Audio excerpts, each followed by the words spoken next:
সকাল বন্ধুরা, আমি আবার প্রতিদিনের মতন আমার রেসিপি নিয়ে চলে এলাম।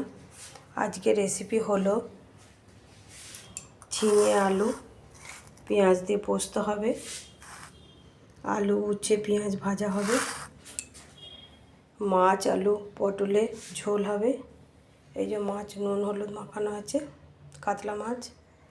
এই যে পেঁয়াজ রসুন টমেটো সব কাটা আছে। আজকে আমার এই রেসিপি। হ্যালো বন্ধুরা, আপনাদেরকে আগে রেসিপি কথা বলেছি। এইমাত্র রান্না কমপ্লিট হলো। ভাত, আলু উচ্ছে পেঁয়াজ ভাজা, ঝিঙে আলু পোস্ত, মাছ আলু পটলের ঝোল,